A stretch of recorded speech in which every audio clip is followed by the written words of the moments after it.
We can be found on YouTube, iTunes, and Spotify. Like, share, subscribe, and leave us a comment down below. Now, on with the show.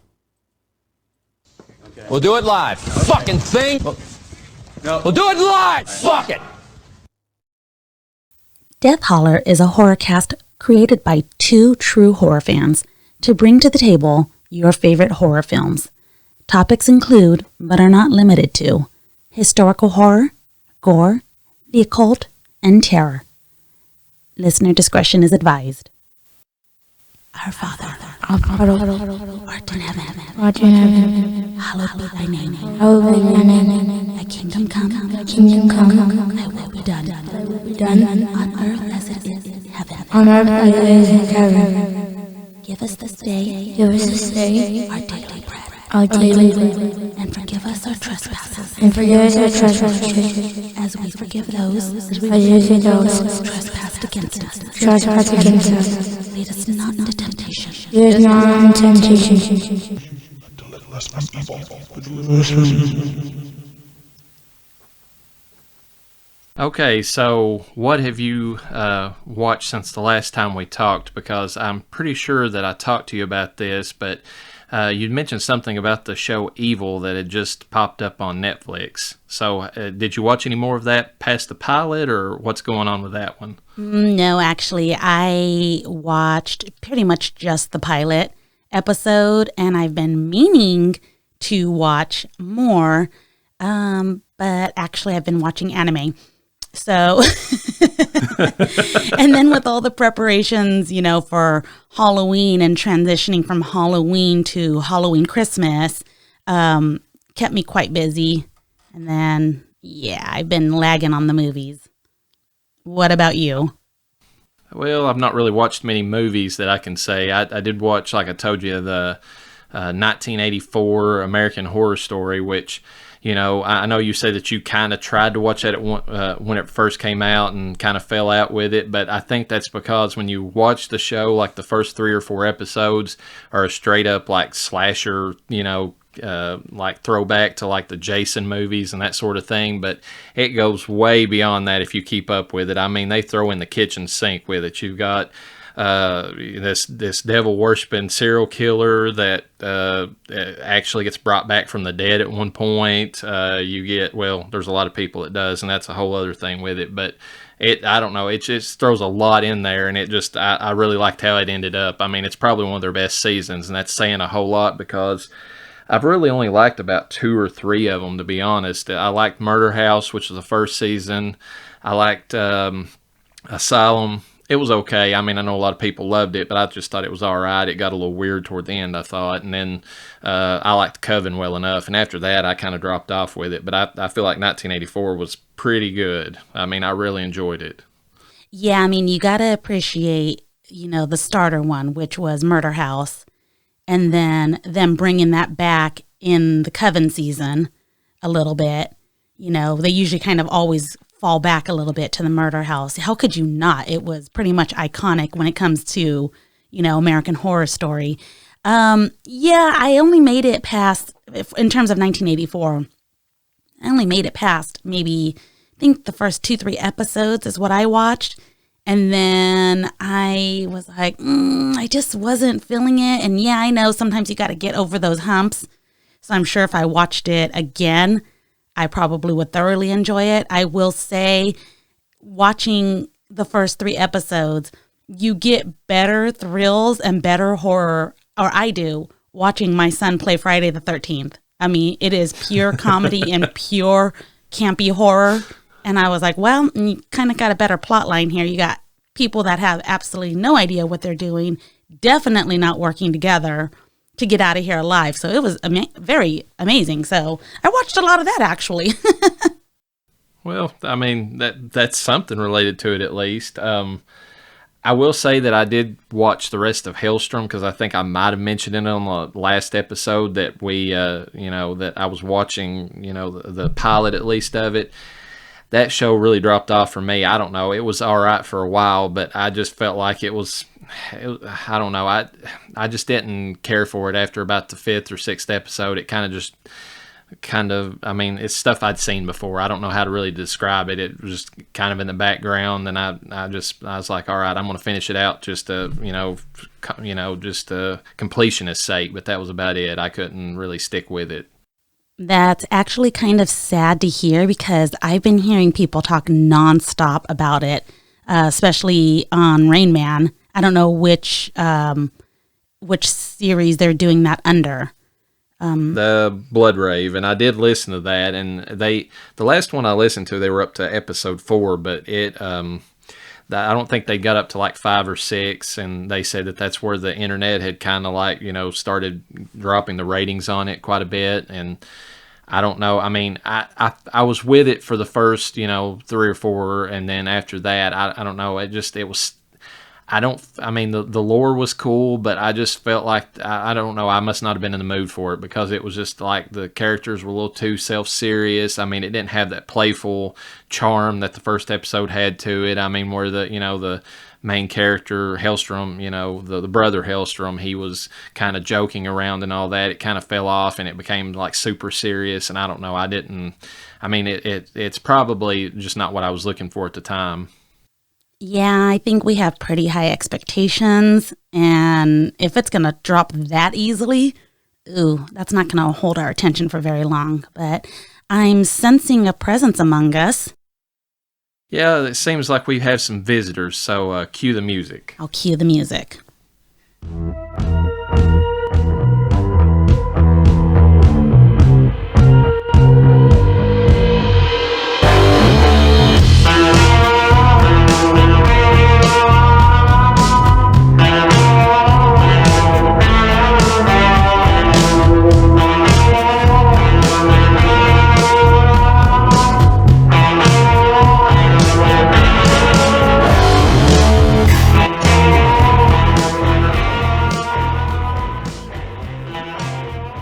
Welcome back to Death Holler. This is episode 2, The Numero Witch. dos. I am your host, the Reverend Dr. Death, and joining me via Spirit Box is my friend and co-host, LlaReyna. How are you doing? I am doing great today. How about you? I'm doing just fine. Little behind-the-scenes information. We had intended to record this episode prior to Thanksgiving, given the theme of the movie that we're discussing today, but Black Phillip be damned if we didn't miss our window for that. So my apologies to anyone out there that might have appreciated having this little bit of Puritan horror to enjoy with your Thanksgiving turkey, but we're here. It's a day after Black Friday, which is its own horrific holiday, and we're ready to discuss the movie that we watched. Before we get to that, though, I do have a new segment that I would like to introduce called Attack of the Bees, and I'll introduce it with this little clip. What is that? What is that? What is it? Oh, no, not the bees! Not the bees! Ah! All right, Attack of the Bees is my attempt to check out some indie and lesser-known cult films and kind of give like a short mini summary of them, of what I thought of them. This particular one that I watched for this episode was one called Satanic Panic. It was made in 2019. It's a Shudder exclusive. It is a horror comedy movie. The principal players in this, we have Rebecca Romaine, formerly married to John Stamos, Jerry O'Connell of Stand By Me fame and Sliders. That was a pretty good sci-fi show. Isn't that also the current husband to Rebecca Romaine? Yeah. Yes. I don't know. I guess they're still married. I was kind of wondering about that when I was watching. I didn't know if they were still together, but I assume since they're in this movie together that they are. I didn't really, go back and research that any. We have Ruby Modine in this, which if you've ever seen the movie Happy Death Day, which I think is great, she was in that and the sequel. She played the roommate to the main character in that movie. And we have I think this is maybe her first starring debut. The main character of the movie, or her heroine, is Haley Griffith. The plot of this film is that Sam, or Haley, is a newly hired pizza delivery girl trying to earn enough money to live out her dreams of visiting Australia, which they get into later in the film about why she's trying to do that. Anyways, there's a series of just comedic vignettes, I'll say comedic in quotation marks, of where she repeatedly gets stiffed on tips by the people that she's delivering to. And after coming up with pretty much nothing, she's kind of over all of it. She has a co-worker that suggests that she maybe go out to the wealthier suburbs, where he says some hellacious parties have went down with drugs and orgies and all kinds of crazy shit. So, thinking that she might actually score a decent tip by doing this, she takes a job out in that direction. But turns out there's a coven of witches that are getting ready to summon Baphomet in order to try to obtain ultimate power. And they just so happen to need a virgin because the virgin that they previously were relying on, Ruby Modine's character, which was also Rebecca Romaine's daughter, has been deflowered. And last minute, so they're in desperate need of a virgin, and in walks one, basically right into their laps, because that's Sam happens to fit the bill perfectly, and she breaks her way into the house just to try to get basically a mini McMansion, to try to get the tip that she was denied by the asshole at the door, and gets into more trouble than she bargained for. This goes on from there. It takes a pretty dark twist toward the end of the movie. It's got a lot of body horror in it. I'll say that much for it. There's a lot of curses that are put on the characters in the movie, particularly Ruby Modine, in a very graphic scene where she is puking up earthworms, dirt. She has pins pushing out of her body that are being basically pushed into her like an effigy that's been made of her. There's another character that gets pulled into the movie, which is the co-worker that had sent Sam to that place. He gets called up, and he literally pukes his guts up. So that's an interesting scene. And there's human hearts being eaten. There's a pretty cool looking tree demon for like maybe 10-15 seconds in the movie. I wish they would have focused more on it, but it was pretty cool. The special effects were on point on that one. One little cheesy scene with what Ruby Modine labels as a Haxan cloak, which is basically nothing more than a bed sheet that attacks the main character and tries to strangle her to death. It's a really cheesy scene in the movie, but I love the name Haxan Cloak. I think that was a cool concept they came up with. It's got a basic theme to it of the elites versus the common folk. The people that are in this wealthy neighborhood are trying to obtain ultimate power, so they can, and of course they're all about using the blue collar workers to do their bidding and obtain this power. Has a little bit of the boomer versus millennial class divide or intergenerational divide there. I would say that if I was going to give this movie any kind of rating, it would be that it's just, or any kind of like just overall thought, it was just that it was uneven. The comedy at the beginning was, I don't know, it was so-so. It kind of fell flat in places, and it had a really indie feel to it, and I'm not meaning that in a bad way. I'm just like, it was really unpolished at the beginning, and it seems like the movie got more polished as it focused more on the horror, and it got better, but then it turned into a really bleak movie toward the end. So it was like it didn't really have cohesiveness in anything, either like how it was filmed or just like the themes that the balance they were trying to get between the comedy and the horror itself. Well, not all B movies will have that. I mean, at the end of the day, they're B films. Yeah, and there's you kind of expect that to a degree. It's just, I don't know, it didn't walk that, tightrope, in the least bit, with at least a little bit of grace at all. It was just kind of, it was one or the other. It couldn't really blend the two together in, any good way. It did have some amazing lore in it, though. I will say that, because there is they brought up during that Baphomet stuff about how the ritual they were trying to do was harken back to the time of the Knights Templar. And and that's like not ultimately the beginning, but that's really when he started becoming popular. The 1300s, isn't it? Yeah, it was I think in the 1390s or something like that, and it was like a series of claims that a bunch of people had given to King Philip or something about the Knights Templar, and he was basically, from my reading of it, he was basically pissed off that they had basically made themselves independent of his rule, and he was just looking for any way, shape, or form to torture them and get rid of them. So, he was, elucidating any kind of claims that anybody would make against them, and Baphomet was the big one that came out against them, and so that's kind of morphed over time to where now I believe it's even the head of the, satanic church. It's like the icon for the church. So, if I was going to give this a patent pending Nicolas Cage rating, which is basically...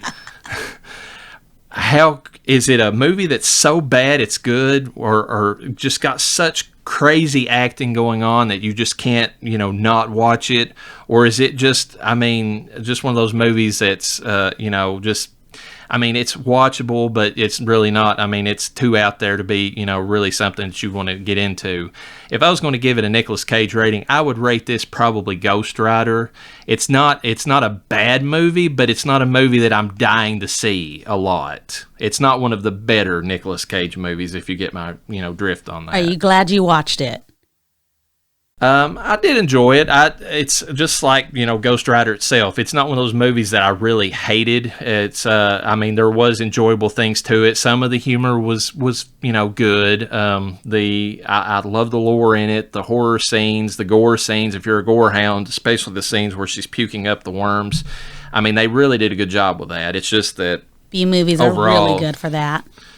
Yeah, just overall, it wasn't. Just listening to your description of the movie, I'm going to throw out there, for lack of a better term, that it sounds like in this particular movie, the overall theme is just the tip will get you into a lot of trouble sometimes.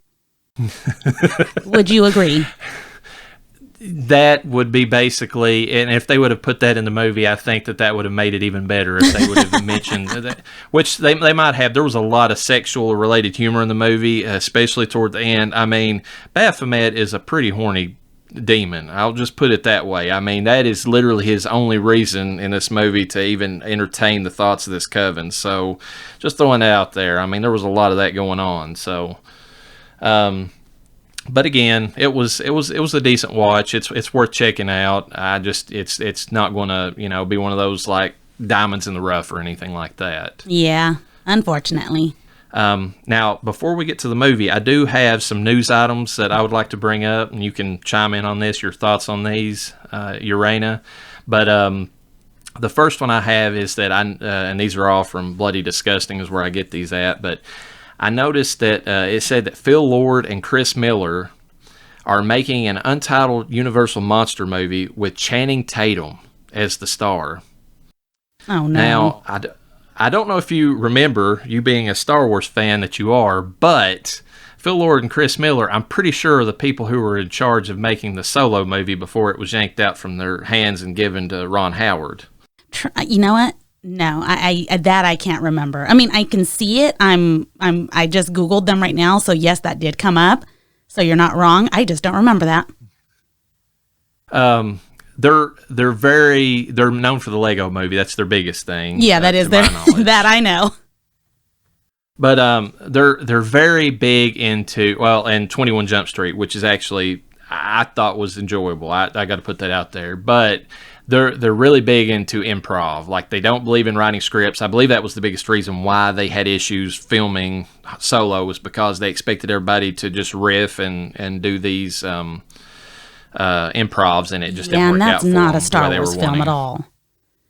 No, I see that they were also involved with Ready or Not, which we enjoyed that movie a lot. Yeah, and that will come up at some point in a future season. So they're not bad. I'm interested to see what they come up with. Channing Tatum is an interesting choice. I don't know what monster he'll be playing, to be perfectly honest with you, because the only thing that they've described it as is just a modern day tongue-in-cheek thriller. So I don't know what that means. I mean, I would have originally thought that might be like a comedic take on The Invisible Man, but they've done The Invisible Man. That there has been a remake of that already, so I don't know what this will be, but, it's an interesting thought. We'll see what comes out of it. Yeah, I'm not a huge fan of Channing Tatum, but, I mean, my interest has been piqued now, so... The next news item is that The Last of Us is being ordered up as a TV series by HBO.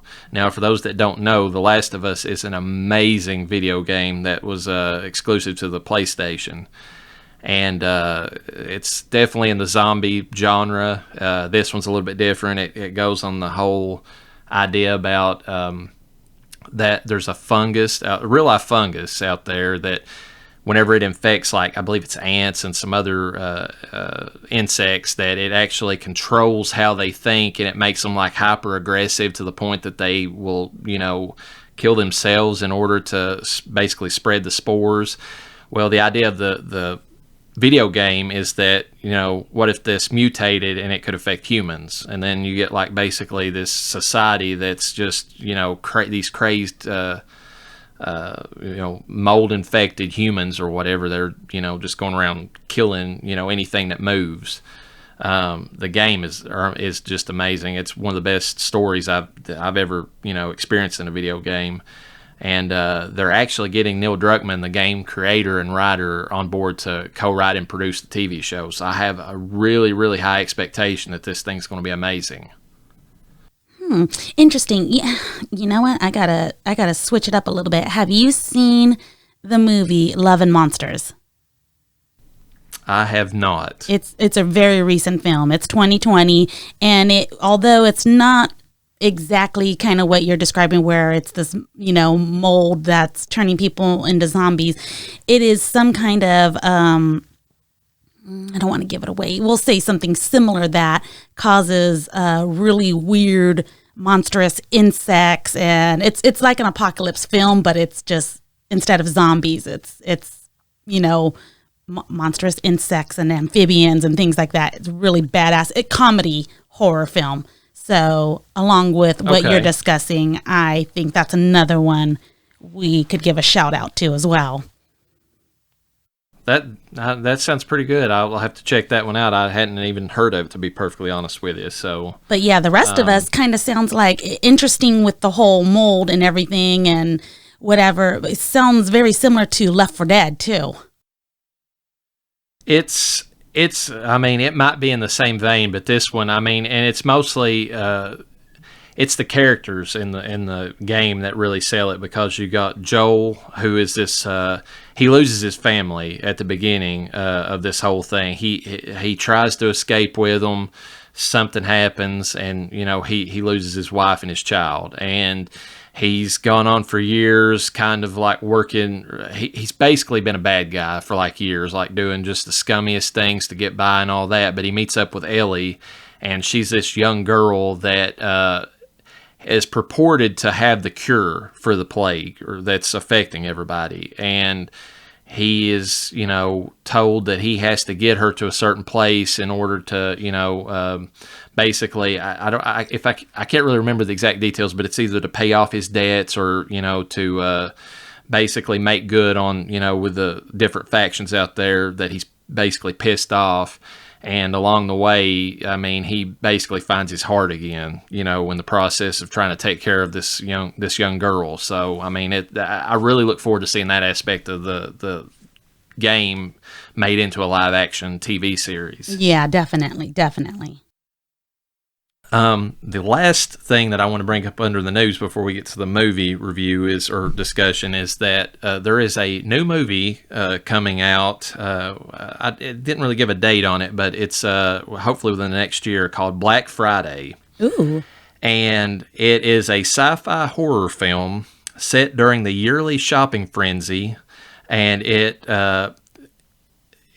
has several disgruntled toy store employees as the main characters in this, who are played by Bruce Campbell, Devon Sawa of Final Destination and Idle Hands, and then Michael Jai White of Spawn fame. So I would like to see this movie, basically, just based upon the actors that are involved in this, because this thing, I mean, could be really great. I mean, with Bruce Campbell and Devon Sawa, like, just themselves, like, I could see just the snark going back and forth, like, big time between those two. Yeah. The basic description of it is they have to defend themselves against a horde of crazy shoppers that have gone crazy from an alien parasite. So it sounds like another theme on the zombie genre, but I think that'd be interesting to see, those actors in that setting. I'm looking right now. I'm wondering if I don't think this is the same one. Let me see. It doesn't tell me who the actors are in this film, but it says the store owner uses a satanic ritual every Black Friday to turn a profit on the biggest shopping day of the year. But I don't know. It just gives me a writer and a director. It doesn't give me any actors, so it may not be the same one. I was trying to see if I can get a date that it was going to be released. Now, that sounds really, really good, actually. Yeah, I'm hoping it actually gets a wide release. I mean, sometimes movies like this, they basically just get dumped out there. So, I mean, it could, we could just see it, released straight to video of some kind or streaming service. But I'm hoping that it at least gets some kind of wide release prior to that, or at least some kind of recognition, advertising wise and that sort of thing. In these times, we just don't know. So we only hope for the best. That is true. But going from Black Friday and stepping back a few hundred years, let's discuss The Witch, a New England folktale. The VVitch. The VVitch, as it looks like because they used old-timey type that didn't have W's. Mm-hmm. Just a little thing up front. This does get a Scooby warning, and for anybody out there who doesn't know what that is, there is an animal death in this movie, and spoiler, it is the dog. So you have been warned. If you don't like that sort of thing, it is there. So I know we discussed it, and I was so sad when I saw it, but I am thankful. I will throw this out there that you don't physically see it. To me, it was just a sad ball of fluff laying on the ground. It is off camera, and they don't focus on it too heavily, so it makes it a little bit easier. It's definitely not the old Yeller syndrome of let's show the poor puppy dog eyes just as the gunshot goes off. So at least it doesn't have that going forward. Yeah, I didn't cry, so if I can handle it, I think y'all can do good. The principal players we have in this one, it's directed by Robert Eggers. First time major role for Anya Taylor-Joy, who plays Thomason, the eldest daughter. We have Ralph Ineson, who plays William the father. He's been in lots of high-profile films, but he's played like little small bit parts. They've got his IMDb listed as Guardians. He's played in Guardians of the Galaxy. He's played in some recent Star Wars movies. He was in the new movie Ready Player One. I mean, he's been in a ton of stuff. He just plays like minor, characters in the background usually. We have Katie Dickey, who plays Catherine, the mother. She's also known for smaller parts in high-profile movies and TV shows. Also Star Wars, Peaky Blinders, which she actually starred or was in with Innocent. They were both in that TV series. We have Harvey Scrimshaw, who plays Caleb, the eldest son, which to my understanding is his first major film, The Witch. We have Ellie Granger, who plays Mercy. She's one of the twins. And Lucas Dawson, one of the other twin. It's both their first major film. We have Ethan Conrad Dubé, which is Samuel, the infant son, who's not in the movie very long. And his twin. Yeah, and the twin. We have Sarah Stevens, who plays the seductress witch in the movie. We have Bathsheba Garnett, who plays Old Hag Witch. Funny that her name's Bathsheba, because that is the name of an old haggard witch from back in the day. And it's just, I don't. That's just amazing that they got somebody with that name to play that part. And then, of course, we can't let this go. It was a minor role, but Julian Richings played the governor, also known by anybody who's a fan of Supernatural as Death, the original Death, the good Death in that TV show. Oh my God, my favorite character of all time in that show. He's great. And we could go into a whole side thing about the end of Supernatural, but we'll just leave it at that and say that it ended well, and at least the last episode. We'll say that about the rest of it, and hats off to them.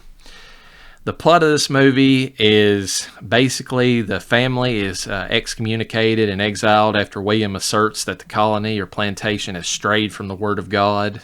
And that scene with Julian Richings as the governor, kind of overseeing all of this. They do give him now, to be fair, they do give him the opportunity to, back off of this, because, a lot of people don't realize this. Exile in that time was a big deal. I mean, you were literally going out into the middle of nowhere. There was no support system. Basically. It wasn't like you moved, a mile down the road and, I'll just start going to this McDonald's instead of the one on the other end of town. That it didn't work that way.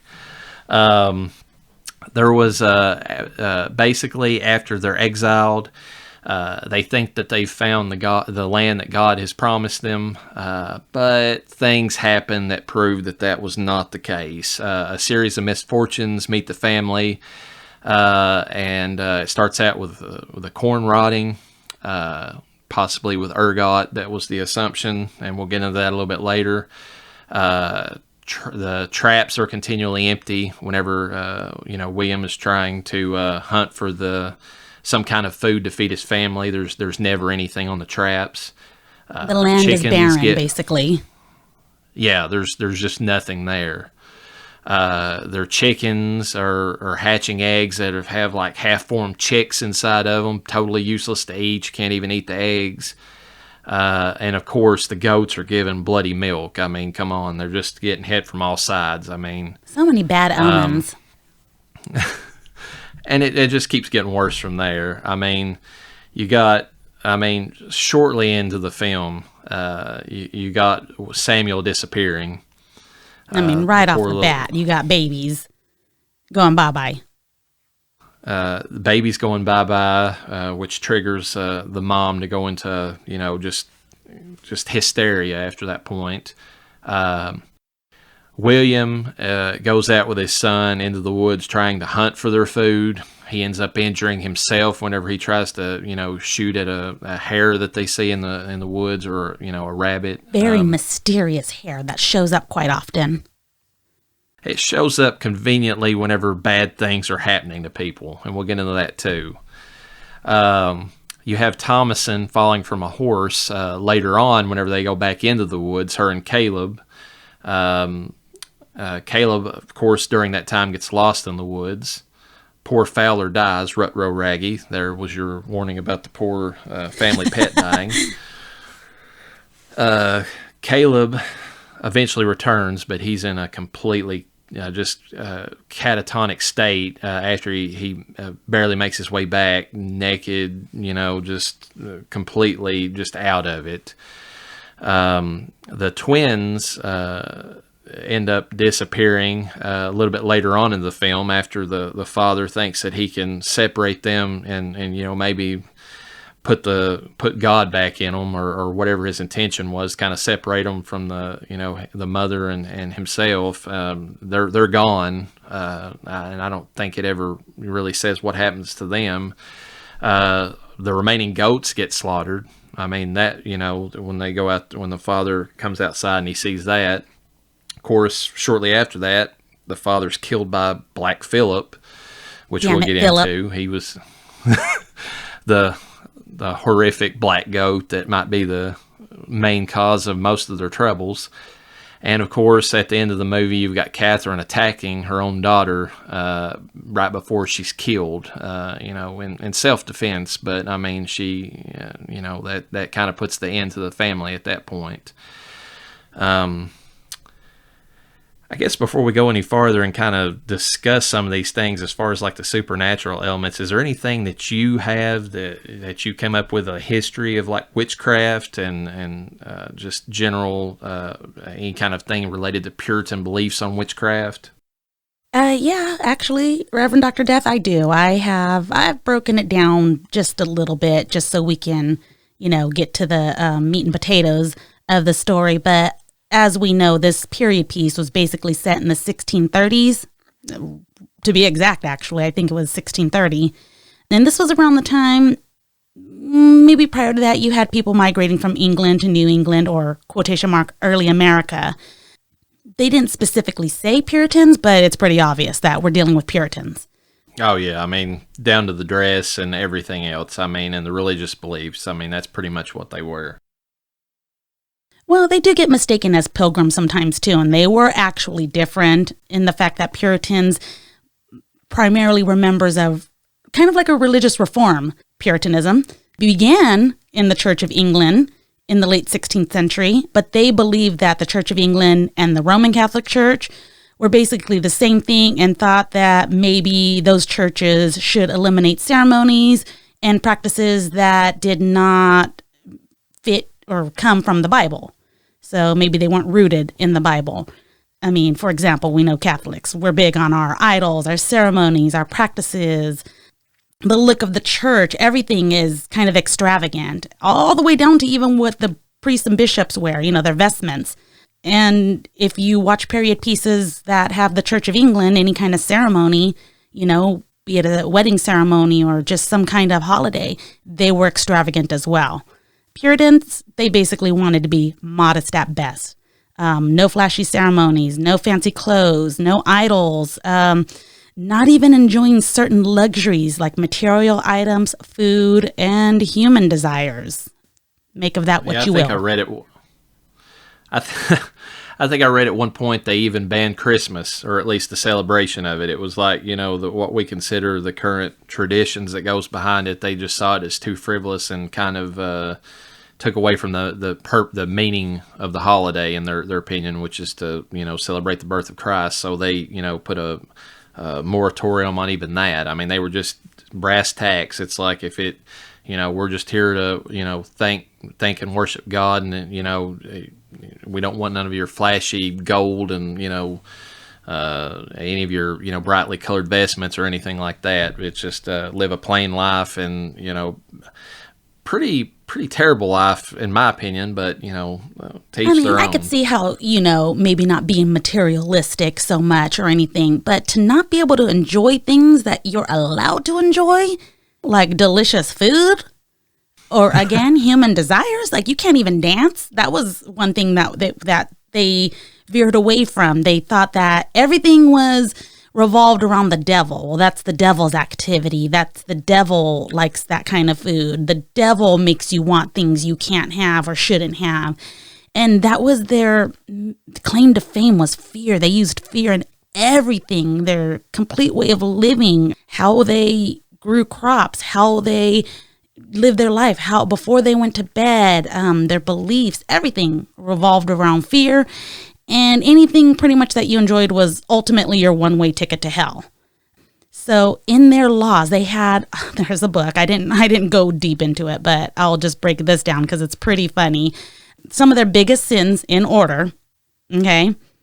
Idolizing, number 1. Witchcraft, number 2, which is obviously what we're going to go into. Blasphemy was number 3. Murder was the 4th. Poisoning. Okay. Yeah, who cares if you get murdered? I mean, if you're blaspheming, I mean, that's way worse. And last but certainly not least, bestiality. Somehow, somewhere that got thrown into when they were discussing what were their biggest sins, somebody had to throw in bestiality. Like how? Well, just so you know, there's a lot of states in the U.S. that still have that on the books as like a major, criminal offense. So we apparently didn't learn much over time. And that's true. And I can understand that being last, but witchcraft before murder? Idolizing before murder?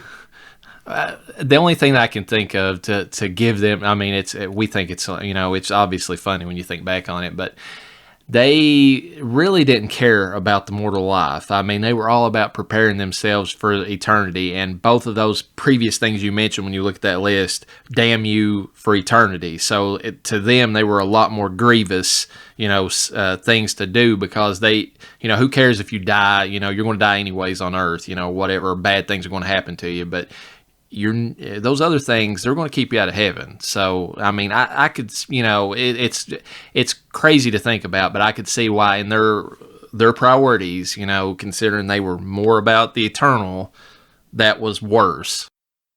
So they lived, it feels like they lived their lives like they were in hell, basically. Even when you were born in sin. The dad says that it was one of his quotes, I was born in sin. So, and then if you don't get baptized, which is a huge plot point in this film, yep, you're damned to hell. If you die before you get baptized, the baby was going to hell. Caleb was going to hell. The twins probably were going to hell. I don't think they were baptized. I mean, I think they were going to hell anyways. They were two little demonic twins, in my opinion. Well, but yeah. By the way, I have to give a shout out. I did get this list of the biggest sins. I got it from TimeSuck. Because they sucked Puritanism. So I have to give that credit, where some things I found on the internet through various searches. We're going to go back to witchcraft being one of the biggest sins, because that's what this film focuses on. And, this film wedged its way into our devils in the details because ultimately these witches made a deal with the devil. So that's how we wedged this film in. Not sure if we're going to discuss it again during the witch season, but we might give a shout out. Yeah, well, we might give a shout out. I don't plan on bringing it back up. The main reason I wanted to bring it up during the Devils in Details, because Black Phillip is clearly meant to be a representation of Lucifer. I mean, Black Phillip, definitely. I mean, you could sit there and, try to make up, like he's a representation of this, representation of that. But I think even Eggers and a lot of his, commentary about it has said, no, he's the devil. I mean, he's definitely the that's devil. what he and it predates the actual representation that a lot of people give to goats being associated with the devil, because that came, I think, in the 1700s. But, he can fudge that a little bit, I mean, to make it work out better, because I mean, to kind of get in the behind the scenes just a tiny bit, I mean, he has a good point about how goat farming, although not, I mean, it was not looked upon as being like a favorable thing to do, or any kind of, thing that you would like to be as a goat, herder, or, but it wasn't as looked down upon in the colonies as it was in England. In England, it really cast you down as like a, kind of a low person if you, were, had goats or whatever. But in America, it was kind of just like, they were kind of forging their own way, and they didn't really look at it that way. So, yeah. So going back though, things that made you a witch back in the day, some of the ways you got accused of being a witch. I don't have to explain a lot of these, and I'm definitely not going to go into detail, but one or two of them I'm going to. The number one way you could be determined to be a witch would be just by being a woman. So, clearly, I am already deemed a witch. We were determined to be more impressionable. We were more likely to be swayed to make a deal with the devil. And I'm sure they linked that somehow into the the story from Genesis about Eve and her temptation from the devil and all that. I'm sure that would work in definitely. And Puritanism was all about the Bible. You followed everything that was in the Bible to a T. So that would make sense. Yeah. A huge way that you're considered a witch is, just like you said, being a woman, but especially if you're a woman who doesn't just take crap. Like if you speak your mind or bold in any way, shape, or form. I mean, those were called unruly women on this list. Unruly women. One other reason, if you're poor and cannot financially support yourself, followed by if you are rich and financially independent, those would make you a witch. Those would be reasons that you could be a witch. If you have a few female friends, one or more female friends, that's a coven, my friends. Oh, Let me great. see. Unruly women. We discussed that. You are very old, which, I mean, back in those days is a little bit different times. I'm not saying that they should have done what they did in terms of witch trials, but most people only lived, what, like 40 at best? I mean, you were living a good long time if you were living to that age. I think 50 was considered decrepit at that point. So if you made it to your 60s or 70s, what kind of sorcery or deal with the devil did you make to live that long? You're obviously going to live forever. There's no other way. You're a witch. And of course, I'm sure that just like, it is today, women live longer than men. So that was yet another reason that Puritan men probably was like, oh, how are these women living so much longer? Witchcraft. Duh. You are very young, which we discussed old. You're very, very young. So, like, we're talking real young. Like, we'll say Mercy. Little Mercy and Jonas. Two obvious witches that needed to be burned at the stake. Oh, yeah. Got to get rid of them. If they were saying maybe things like Mercy said, where she was saying she was the witch of the woods, hey, those are witch times. That would have been, had you tried as a witch. Now, was that Mercy or Thomason that you're talking about? Because I think it was Thomason you might be thinking of that said that she was the witch of the woods. Well, Mercy was kind of nagging her with it, and then Thomason turned around and said, "No, I'm the witch." Which we'll get into this, but I think that's when Thomason damned herself. I have a list of things that Thomason did to open herself up to becoming a witch. So, and it's a brief list, so it's not too bad. So. Let me see. Unruly women again. Neighbors aren't being able to have children. That's your fault. You're a witch. You have a mole, birthmark, or third nipple. Oh yeah, any kind of deformity of whatsoever. I think like if you had like a hunchback or like any kind, you're automatically a sign that the devil's touched you or something like that. Oh yeah. Now this one had to come out at a later time because, as the film kind of points out, butter was taboo for the Puritans. And they think the Puritans were the not ultimate cause, but were the lead into the witch trials in the late 1600s. But right now we're still in the early 1600s. So this was obviously later. But if butter or milk spoiled in your fridge, you're a witch. Okay? That's your fault. Yeah. Okay, I'll go with this last one right here, and I don't even need to explain it. I think it's in the description alone. You have broken virtually any rule in the Bible and thus entered into a pact with the devil. Okay, so basically any human being on the planet. Okay, gotcha. So those, my friends, are ways that you would have been tried as a witch back in the day. And as we get into this tale, I think one thing I kind of wanted to bring up is that throughout the years, and we discussed this too with The Exorcist, any series of unfortunate events could and would ultimately lead you down the path of the dark side. So in The Exorcist, we talked about how Reagan had some experienced some potential sad spots that may have opened her up and left her vulnerable for the pizza guy to possess her. We talked about that.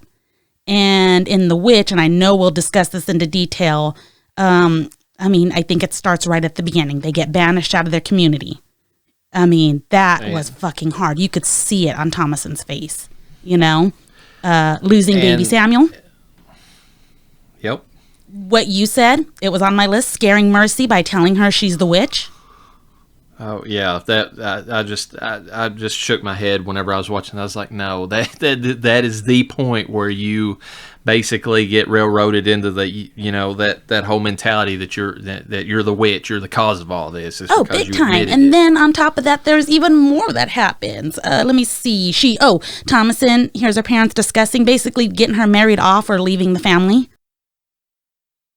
Yep. Losing Caleb, the dog, and the horse. And it looks like it's her fault.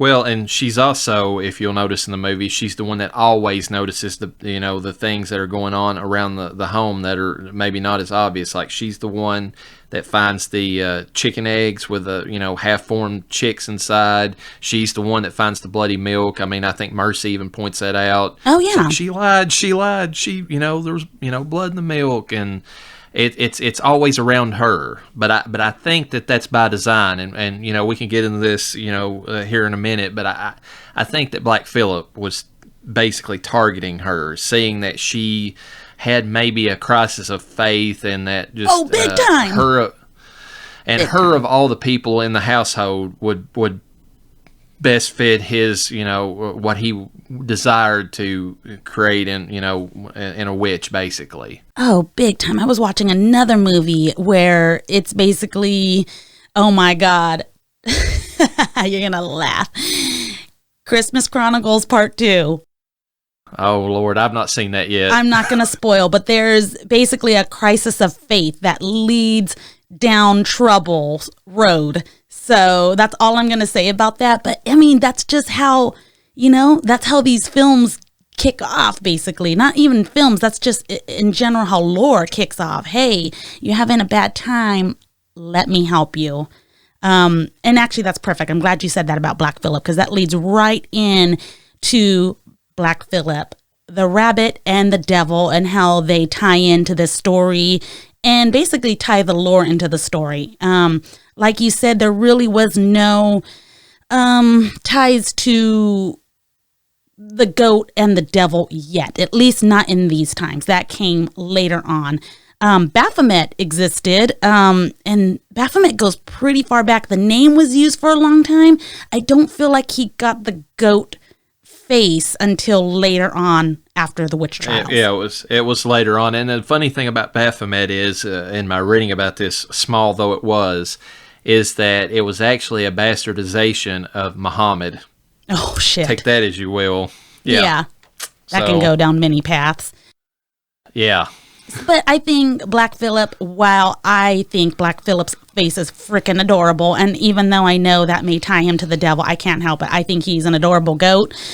Yes, I think it worked really well. Just knowing that people kind of, no matter, because we're in newer times, we've seen the satanic, church and their symbols, and we know Baphomet is there, so you're automatically going to tie that. I mean, Black Phillip's on the cover of the movie, and it goes perfect. I don't know, when I see that, I immediately thought the devil.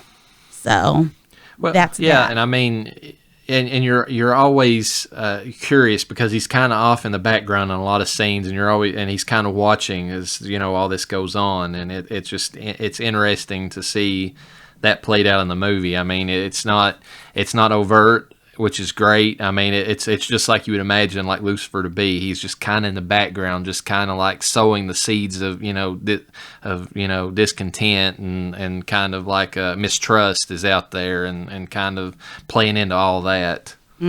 Just like him. The rabbit was a lot more sinister in my opinion. Every time I saw that ugly little rabbit's face, I was like, that motherfucker.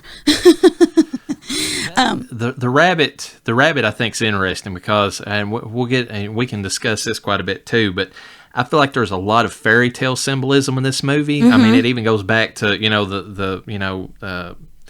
basically the subtitle of the movie. Let's see, it was a New England folktale. So I feel like the rabbit, obviously, I mean, we've had this discussion, off air, but we're fairly sure it's a familiar. I mean, and that's if it's not, exactly how they pinned it to be.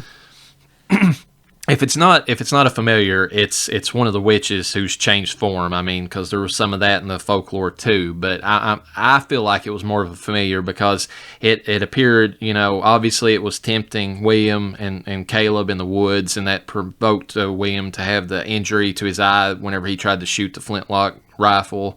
You have it appears around one of the scenes where Thomason's having one of her, things that she's noticing, on the farm. It's in the background there. And of course, it's the ultimate things that leads Caleb deeper into the woods and causes, his ultimate downfall. which kind of plays into, I don't know if this was intended, but I kind of got a vibe of kind of like the White Rabbit from Alice in Wonderland. Oh, it was yeah, except we got the black rabbit. We got the other side.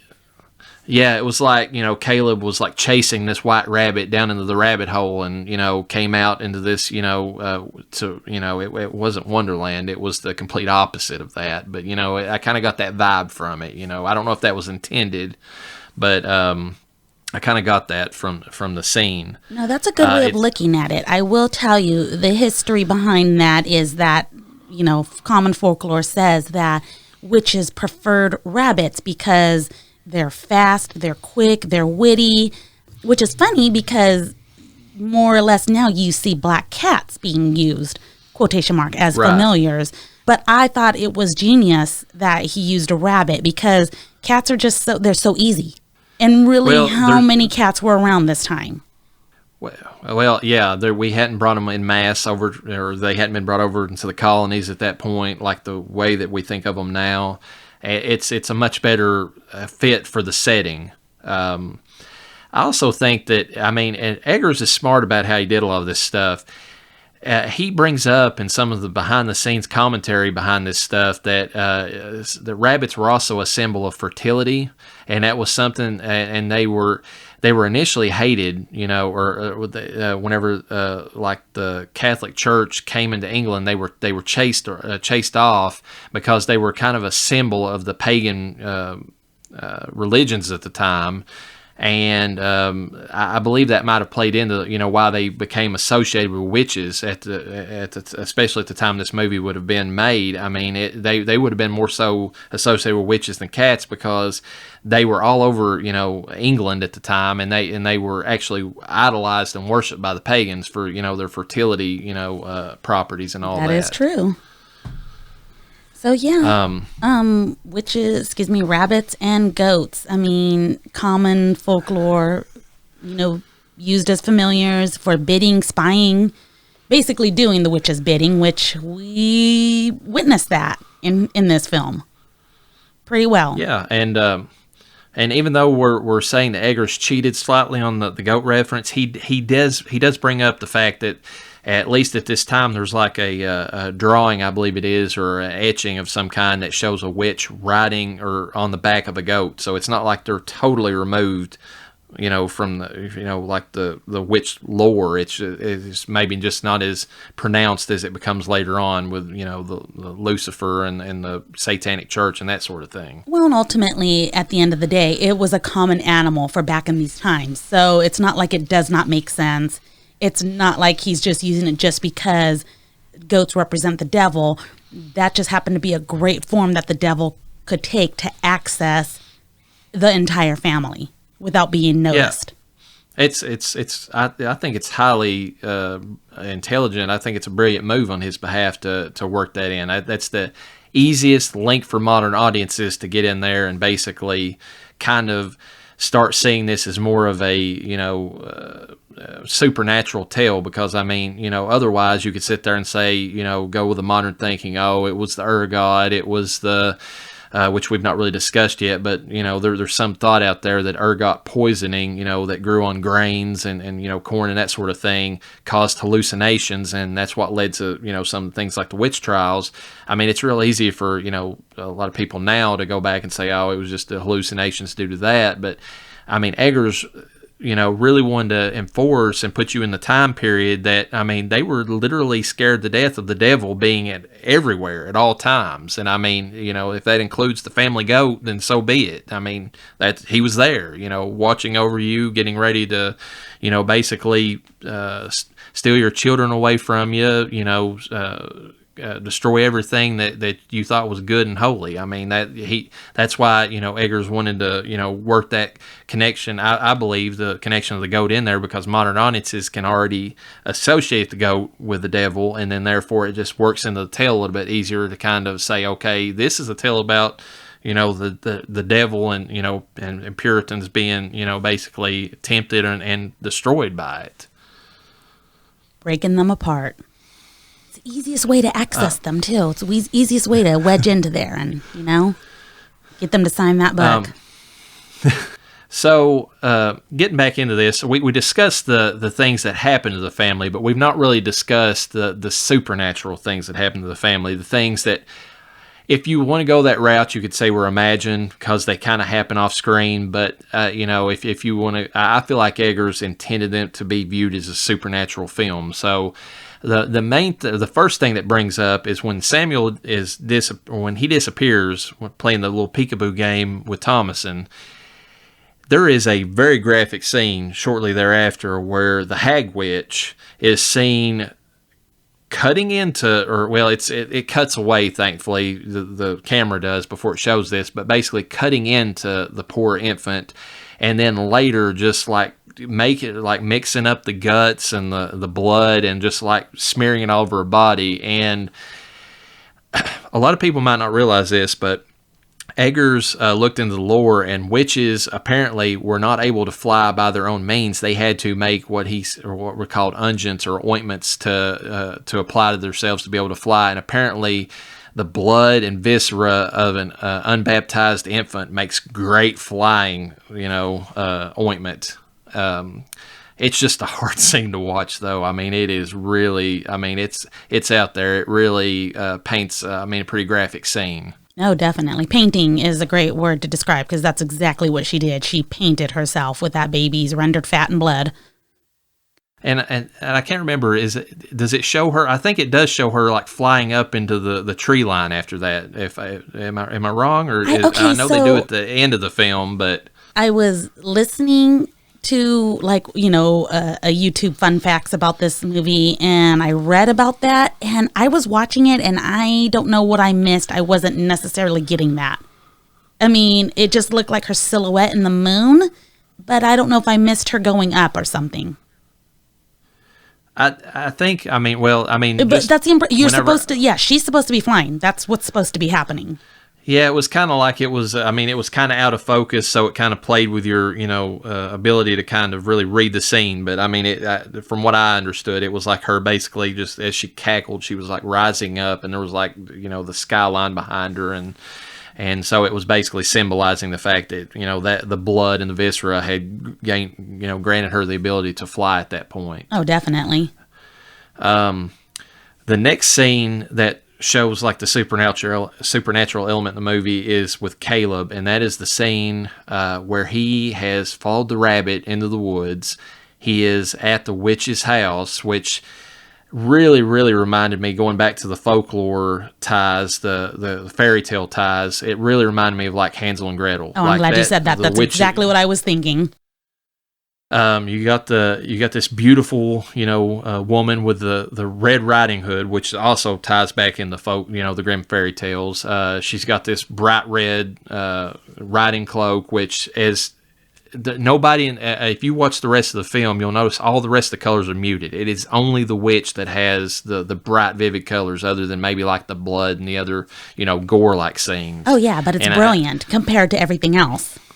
Yeah, there's clearly a message being going on there. You got the Puritans with their stark black and white, which is basically their view on life. That's another parallel. But also the fact that it's, no frills, no colors, just the dreary everyday living of life. And then you got the witches that are living life deliciously, if you want to steal a line from the end of the film. And so you got Caleb, and it's a perfect scene. He's just standing there, and this witch standing in front of this like doorway with this this whole fairy tale vibe, and he's just totally entranced by her. And it goes he's entranced, to a fact, but his face looks like he is so scared. Oh yeah, he's terrified. But you can tell that he's caught between. He's like the rabbit itself, which is a whole other, I guess, parallel that I just now thought of. He's like he can't run away. He's scared to death at the same time. And she just and then she walks up, and then there's that kiss, and then like the kind of the jump scare like effect of the hands like reaching out to grab him, and then it just cuts away, and we don't really know what happens to him until a little bit later in the film, and it's just you're sitting there, it's kind of shocking. That scene. Yeah. Another supernatural element before we get to Caleb actually returning is the scene where it looks like, well, I guess it's right after he's returned, because it's the scene where it looks like the twins who have repeatedly been speaking to Black Phillip, you know, and had this whole like little rhyme about him, and basically putting way more emphasis onto him and idolizing him, which I think kind of leads to their downfall as well. But you see this scene where when Caleb is in the throes of just the misery that the witch's curse is inflicting upon his body as he's lying there with his family around him, you just see the twins, they become possessed themselves. I mean, they start, talking, all this, I think kind of sing-songing these things and kind of shaking and they're clearly possessed. I mean, going back to our previous discussion, on The Exorcist, I mean, that's kind of what that scene looked like to me. Oh, yeah. They were throwing themselves on the ground. Their stomachs were hurting, just like the kid's stomach was hurting. He was saying something about about his bowels, and they started throwing themselves on the ground, and they didn't say so much their bowels, but they were clutching their stomachs, and they were in agony like he was. That scene right there, by the way, great acting by everyone involved. Oh, yeah. I mean, it was completely sold, and I mean, especially by the twins, because, I mean, you get child actors that young. I mean, it can go really goofy really quick, but, I mean, they sold it. I mean, They did.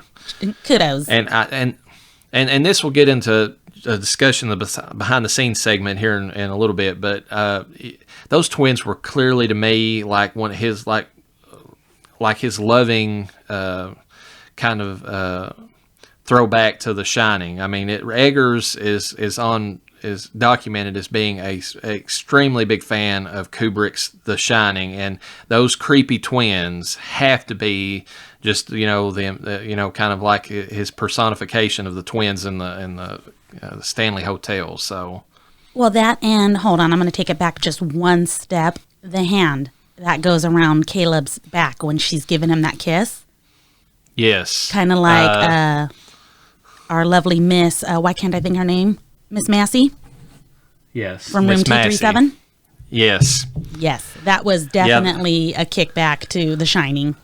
Yeah, I didn't even realize that till you just mentioned it, but yes, it is perfect because, I mean, it's just like Danny Torrance is, trapped in the room with this naked woman who's just walking, toward him, and it's actually the same kind of scene now that you mention it, because he's frightened, but he's like locked in place. He cannot move, and she's clearly got the worst intent for him. I mean, that you can read into the scene, and and she's a beautiful woman. Both scenes, beautiful woman, and then turns into this hideous creature. And it is well known. Yeah. I mean, you did your research, I did my research, but when you're reading about this, it is well known. He is a huge fan of Stanley Kubrick. Yeah, and he's a huge fan of Kubrick, and he also mentions that The Shining is the only film that he can possibly stand as far as a horror movie because they just frighten him so badly. And the only reason he can stand that one is that he's watched it enough time that he's kind of become numb to the horror of the movie. So wait. So he is afraid of horror movies. He is. Which, okay, but to be fair, although this movie is a horror film, and in my opinion, a pretty good one, considering there are not a lot of actual scares in this movie. It's and that gets into something else. He wanted this movie to be the feeling of anxiety. He was an anxious kid. He experienced a lot of anxiety as a child, and he wanted this movie to be that, and it is. It's 100% to the T. It's, if you've ever had any kind of anxiety bordering on a panic attack, that's what this movie is. It slowly creeps up on you. I mean, you're sitting there, and you feel it coming on. Just you have this overwhelming feeling like the walls are caving in on you, and then just bam, like it's and it hits you, and then that's what he wanted this film to be. Not like the Stark, like jump out, like throw a cat into the scene and have it screech out or whatever. Nothing like that. He wanted it to be just strictly like this terrible foreboding, like anxious feeling throughout the whole film, and it's it works 100%. That's exactly what this movie does. Okay. As far as the other things that happen, we have to discuss this. Of course, there's obviously the scene where Caleb, in his death throes, basically vomits up or produces the apple out of his mouth. Mm-hmm. That goes and back the mom into proclaims he's been bewitched. Yes, and that definitely plays into the fairy tale symbolism because, of course, Snow White, the poisoned apple. I mean, it's right there in front of us. It also could be a sign. I think a tie back to Genesis, and even though there's a lot of debate that it wasn't an apple, the fruit from the forbidden tree. I mean, that I believe that could have been also what that was symbolizing in that scene. You have that, and then of course this just outright creepy. The scene where Catherine, mad with grief over the loss of not only Samuel but now Caleb, sees her two children come back to her, and she thinks that she's taking her infant son back into her bosom and is feeding him, and it's a crow, yet another familiar that's popped up in this movie, and it's just pecking away at her breast, and it's just bloody, and she's just like, in heaven, like in the scene, like she is totally out of it, just completely mad. That scene is just, I mean, it's pretty chilling, in my opinion. I mean, just the look on her face is just so creepy. It's like that crow's just pecking. Yeah, she's also a really good actress. She seems to breastfeed a lot in her acting job. If anyone recalls Game of Thrones, she was breastfeeding her damn near 20-year-old son. Just kidding. He was, 9 or 11, but still. Oh, yes. I know exactly. I completely forgot about that. That is this actress. Yes. And I'm like, why does she always have her titty out? Is she the actress or is her titty the actress? I'm starting to wonder. No, just kidding. She's a very good actress. Yeah, she's apparently she's been typecast in that specific type of role, though. Hey, if it works, okay? Hey, whatever gets you, the money to pay your bills, I mean, go right after it. Oh, man. And then, of course, we have the scene toward the end of the movie where the hag witch actually appears at the farm. That was good. That was a good scene. In the shed with the kids. They're all locked up. They can't get away from her. Born. Yep. And she is just feeding from the bloody udder of one of the goats and just cackling away. I mean, oh man. You know what? That's one of the scenes. It was funny. She looked like a typical witch except for the butt-ass naked part. I mean, usually witches have clothing, but whatever, okay? But the turn of her face, her smile, her cackle, and her nose was every bit like a typical witch, like a witch hazel you would see on, those Disney cartoons. But I don't know, something about it. It was scary. It worked. Yeah, I was getting ready to say that's probably the only part of the film that I would say that I actually jumped at. I mean, the rest of it, it has that anxious, building dread feeling, but that scene was actually a jump scene just because, especially if you watch that, in the perfect setting, totally dark, quiet, and just... I mean, if you put yourselves into the shoes of those kids, especially, and they're sitting there, and and all of a sudden she's just appeared there with them, and just her turning around. I mean, it was probably the best scare in the actual movie. Just it definitely was, and it came at a great time because you got to remember this whole film. It's been building up, like you think something's going to happen or something random happens, and you question. Okay, that doesn't have to be related to witchcraft. That could be logically explained. And up until that point, we've had the dread just slowly building and creeping up. And then something actually happens. You look and it's like, holy shit, she's fucking there. Right there. Clear as day, but ass naked. Yeah, and I think that, I think Eggers mentioned that in one of his commentaries or discussions about the film. Later on, he did bring that up. He discussed about how the fact that he wanted the movie to be like slowly building up, and he said like every time something really bad happens, it's just like you're like, oh my god, like just building up from there, and like that's the pinnacle scene, like the that old hag and trapped in there with them, because I mean the rest of the movie after that's kind of, just the downhill slide. Of course you have the scene where Catherine, attacks Thomason and Thomason has to defend herself. And of course you got the scene where William has, which we've not even got into, the fact where he fights with Black Phillip and loses, which there's symbolism in that too, because it's showing, the Puritan ideal going up, or the head of the household, the Puritan father, literally butting heads with the devil, and he loses. Yeah. That's very symbolic. There's a lot to that. But but all of those scenes kind of play as like a secondary thing after. They just kind of, it's like you're winding down after the fact. I feel like that scene with the witch is like the high point, like just where it's really cranked up.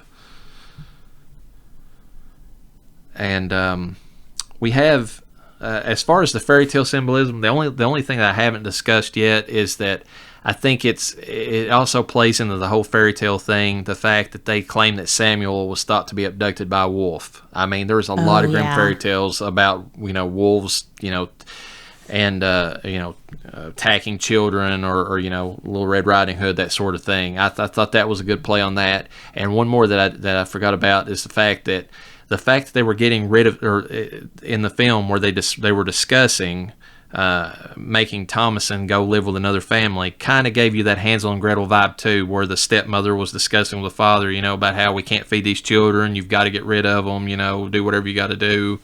It kind of had that vibe to it, whether intentional or not. That's kind of what went along with it. Yeah, and I was kind of torn on not that scene. It was sad. Thomason obviously wanted to stay with her family, and obviously her brother wanted her to stay as well. But in those days, Thomason was of that age where you were married off. You were getting ready to start your own home and family. I think she's supposed to be around 15, 16 in this movie. Granted, the actress was already 20, but she plays a convincing teenage girl. Right. So I'm not saying it's any less heartbreaking to hear your family discussing you leaving the farm. That was kind of your duty back then. And if she was raised a Puritan girl, she knew already that this day was coming. And maybe it is best for the family that I get married and, or go work with another family to help my family. It was your duty. That's what these people were. Their whole life was based off of duty to the Lord, duty to the household, duty to the family. So, yeah, that's true. The only thing is that I think that also in the movie, the other thing that plays into the Hansel and Gretel vibe I got from it was the fact that it was right before the scene where Caleb and Thomason both left to go into the woods to try to find, I believe they were trying to find some kind of way to keep the family, or to keep Thomason from having to leave the family. I can't remember the exact reason. If it was, for they sure were trying he was to find, checking the traps for food. The traps that his father set, that I think he got the traps by selling the mom's silver chalice. Yes. The only silver chalice she had, which set off a whole nother fucking argument in that household. Well, and I guess we can get into that. I didn't come up with this until I heard Eggers discuss it, but you can see it once you think about it. He basically said that sin was what doomed the family anyways, because he said right on the outset, you've got William as pride. He's pride, to the nth degree. He won't listen to the rest of the Puritans at the plantation. He thinks that he knows God and worship God better than them. Whenever he gets on the farm and starts having issues where he can't really raise his family, he's too prideful to go back to the plantation and to beg for any kind of help. And at the end of the movie, when just all shit has gone down, he's still too prideful to admit that it's out of his control, because he thinks, there's that whole scene where he's just wasted away. He's been like praying and fasting and, trying to, thinking that it's through his own sheer will that God will come down and deliver them out of, the chaos they're in. And all he would have to do is just go to somebody else, and things might have still turned out bad. They were primed to, believe in witches, and it still could have turned bad for Thomason and the rest involved. But I think that his unwillingness, his pride, kept him from seeking out help that might have prevented what ultimately happened to the family. Okay, I have a theory that I literally just came up with, and I'm not 100 on this because I haven't even looked up, each sin, because I don't know. I'm a good wholesome Catholic, but I do not have all my sins in order. But okay, there are 7 main characters in this story. I wouldn't even say main because baby Samuel's to be, determined. But do you think that this family may have represented 7 deadly sins? I've never. I was trying to get that myself whenever I was going through that, and I couldn't really break them all down that way. I know that Caleb definitely represented lust. Yes, I was going to say Caleb had lust. Would the mom be greed with her cup? Yeah. I didn't think about that, but the cup argument, that could definitely be greed. Yes, I could see that. She also she lost faith in God after the death, so I think that was another sin of hers. But I mean, I can definitely, if you want to just tie it into the 7 deadly sins, yeah, greed was definitely hers, because a lot of her issue was the fact that, and she claimed in the movie, I mean, that it wasn't so much that the cup was gone, that she could have used bartered the cup off to get food, but there was still, you could tell there was a resentment there just for the fact that it was gone. Okay. Is there... sloth? I'm thinking the baby. What else could the baby be? The twins would definitely have to be some kind of sin of just, I don't know. Envy and wrath, maybe? Well, I don't know if I who would represents say... gluttony? Would that be... I'm thinking gluttony would be Thomason at the end because she wants to live life deliciously. Well, I mean, if anybody represented it, that would probably be her. The twins, I don't know. It would have to tie into something, the fact that they were so... I mean, their discussions and their association with Black Phillip, that they would have to tie in somehow to that. I mean, just... I don't know of any, the 7 deadly sins where it's just like, basically, communicating with the devil would be, but I mean, that's literally that's the only sin that I can come up with. I mean, they were mischievous, yes, but I mean, toddlers usually are, but I mean, their biggest thing was they literally gave power and idolatry to Black Phillip. And that could be it, just idolatry. That could be what theirs is. Mm-hmm. I don't know, but. Exactly. God, I would say we listed those pretty well, actually. Even intentional or not, I just had to throw that out. There was 7 people. There's 7 deadly sins. We're talking about Puritans that try to follow the Bible to the T. And you have a dad already admitting to one of the sins. Yeah, and like we said, Caleb is clearly lust. I mean, there's no other way about it. Just going back into that, there's several scenes where he's seeing his older sister in ways that he shouldn't, and that ties into his downfall, anyways. Because I mean, he gets trapped by the seductive witch. I mean, exactly. That's literally what happens to him. Young adolescent boy. I mean, come on now. Just going into it though, the. Like I discussed earlier, William clearly literally wrestles with Satan and falls. I mean, there's the symbolism is just on the nose there. I mean, he wrestles with the devil and dies as a result of it. The devil also sucker punched him in that scene. Like, that was fucked up. That's true. That's true, but I mean, I don't know, maybe if he wasn't so prideful and from the get-go, maybe he could have seen that coming. Yeah, because he was clearly looking at his daughter like, you're the fucking witch. Like, you could see it. That was the thing that hurt me the most in that scene, was that the only person in that whole film that had ever gave Thomason the benefit of the doubt was William. Mm-hmm. He was the one that that she confided in, that and it really breaks your heart in that scene where he looks at her and he's just like, "You've damned us all," or whatever, like he's given over to the fact that she's the cause of all of it. I mean that, because he literally was the last holdout for her. He was the last thing that glued her to the the family, that gave her any kind of feeling that she had any just familial ties, basically, because her mother had already sold her out and as evil at that point. Big time. And it was very gut-wrenching to kind of witness that. You kind of feel it. You're like, oh, damn it. And then he literally gets gored in the gut, Exactly. He gets his guts wrenched out. Oh, Black Phillip. You know what? I have to throw in a tie real quick. Black Phillip and how this was a very untrained goat. Like almost all the animals in this film were trained, and Black Phillip was not trained. And so he was very dangerous to work around. But then I noticed in the film how many scenes he's in with the tiny children. Did you notice that? That's kind of scary. Not till you just mentioned it, but we'll get into the behind the scenes. But given what happened behind the scenes, that is scary as hell. It is scary, yes, because there has to be at least 4 scenes at the top of my head where these children are petting him. I mean, he looks like he was amazing around the kids, and granted, he was made to look a little bit more rambunctious around other characters. I was just like, holy shit, is this like, are they imposed? Is this CGI? Like, are they really with that goat right now? So, yes, we'll get into that. Shall we get into the film? The only thing that I want to discuss prior to that is just Thomason. And all I want to bring up is the fact that if you read this movie the way Eggers intended, yes, she was innocent from the beginning. That's how I read it, yes.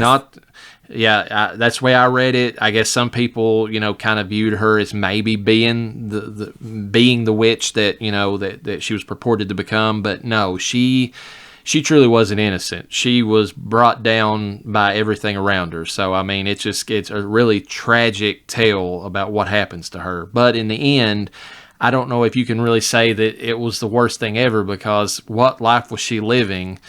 And what was being offered to her on the other side of it. I mean, it was just suffer and die was what she was being offered. I mean, that was all that her family could ever, offer up to her, or, give her the option of. And then, here comes Black Phillip, and it's like, what do you want? How do you want to live? That's a hell of a decision for somebody who's been given literally no choices in life. Well, she was damned from the point. I mean, there was a lot of things that damned her up until the point where she had to, spoiler alert, kill her mom. But at that point, for sure, when she killed her mom, she had committed one of the ultimate no-nos of going to hell. Oh, yeah. So are you going to go to hell, but are you going to spend your whole life in misery knowing you're going to hell anyways, meaning you can't enjoy anything, you can't live, you're going to possibly starve to death? You can't go back to the town, they're going to accuse you of being a witch. And then who knows what's going to happen? Or are you going to, for lack of a better term, live life deliciously? As Black she Phillip was offered offers by Lord Black Phillip. Well, and I mean, the only other option she had, which is really no option at all, is to live out the life that probably real life women that lived, that were always claimed to be witches, was to live a life in total, complete isolation out in the wilderness. And I mean, and a hard scrabble life where she, had to struggle every day to survive. But then on top of that, have the indignity of, local people in the area, casting her as the boogeyman. So, I mean, Well, yeah, and then you have these witches around you, too. They were going to be, like, taunting her nonstop. There would have been no way. Like, she would have been living on her own with witches fucking coming at her. Fuck that noise. And that brings up something that I want to mention. I got the impression, if you watch the last scene with the coven gathered together as they're performing their ritual before they, lift into the night sky, that you could see the seductress witch in the background and the hag witch both. Now, at one point in the movie, it kind of implies that they're one and the same, but then at the end of the movie, it kind of implies that there's witches all in the woods, and maybe it was multiple witches. I didn't know what your thought on that was. I always thought it was multiple witches. That's kind of the way I was coming from. I didn't necessarily take it. I mean, I took it to be that the witch that seduced Caleb was not the same witch that appeared in front of the twins whenever she was like feeding from, the bloody udder, basically. Yeah, and it's hard to tell. I mean, you can really read into it how you want to, because obviously the beautiful witch wasn't as beautiful as she was made up to be. But when you look in the woods, yes, you do. You see the seductress. You see quite a few beautiful witches. You see the I think I saw 1 or 2 haggard witches. Yeah, there was a couple of them. Yeah, so I'm like, okay, is that how they became witches? I mean, obviously, if you think about it, Thomason's mom became a witch. She signed the book. And then accused her daughter, not very long after that, of being a goddamn witch when, you signed the book. Like, are you serious right now? So had she lived, she would be butt ass naked in the woods, probably breastfeeding something random. Who knows? Well, yeah, probably. And that actually, I'm glad you brought that up, because Eggers did point out that witches were known in the folklore to actually breastfeed their familiars. So that scene did cast her as a witch, basically, where she was, feeding the crow, because that's, what witches in folklore were said to do. Feed him from the teat. So what were you wanting to discuss about the film before we get into maybe the behind the scenes information about it? I didn't know if you were going to go into breaking down the film. I know we kind of ultimately broke it down bits and pieces, maybe not particularly in chronological order. Trying to think. I mean, really what I have is kind of fun facts and behind the scenes. Okay, yeah, I was getting ready to get into that. As far as the movie goes, before we get to our rating will be later, but I just love this film. There's just so many ways to read it intentionally. Eggers wanted to be vague. I love the feeling of dread throughout the movie. I love the play on the fairy tale symbology. I love all of that stuff. So, just the rough discussion of the film, just how it plays out and everything. I just think it's fantastic what he's done with this. Definitely. I from the first time I watched this film, really liked it, and that works really well for me because I may not always I have to see the movie a few times before I start catching details. And the details were kind of, because it was a pretty slower paced movie, but also had the good feelings of dread in it. It kept me on my toes, but it also kept me intrigued. So I did catch a lot of details the first round, and then even more the second round. And I get scared so easily. So the really, really scary films, obviously they make my blood pressure go up. Right. Get my heart quite literally.